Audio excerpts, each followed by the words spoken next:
I remember when I first walked into the hospital room, and it was shocking. He was at least 50 pounds lighter, and he was yellow.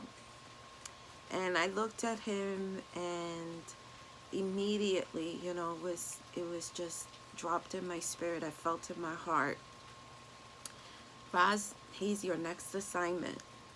And to be honest, I was very hesitant. I was scared because I didn't know my father-in-law. He was a stranger to me.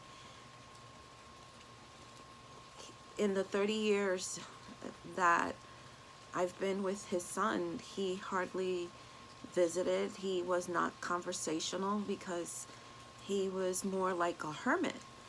And so when I told my husband, that he's our next assignment, my husband didn't take the news too well, because even though he had forgiven his father, he had kept him at a distance, or let's say that his father kept himself at a distance.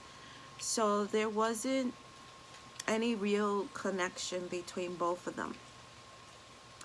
What I didn't know was that God was, plunging us into a 5-week assignment.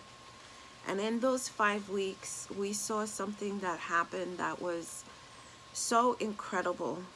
It was transformational, and it happened right before our eyes. I think that if it had not happened the way that it did, we probably would have said, oh, it was just his time. He was older. He was facing death, and it was time for him to change because he had no other choice. But God gave us the opportunity and the gift, even though I have to admit that it was the hardest assignment for me in my whole entire life. It was the hardest assignment. It was also one of the best assignments that I ever had because of the beautiful experience that came out of that. What Richard and I and my daughters learned during that time is the power of forgiveness.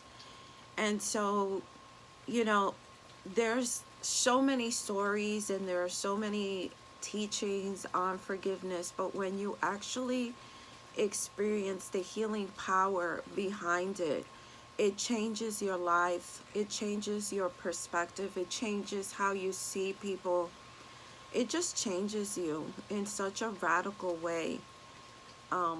Wasn't a person that was, feeling like he did anything wrong. He acted like he was privileged. He acted very cantankerous. He was a cantankerous old man, and I smile now because that was one of the things that I actually fell in love with. I guess it posed a challenge for me. I don't know. I started to deal with him slowly while he was home with us. And in the beginning, it was really challenging. And then what I started to do was that I started to act like myself.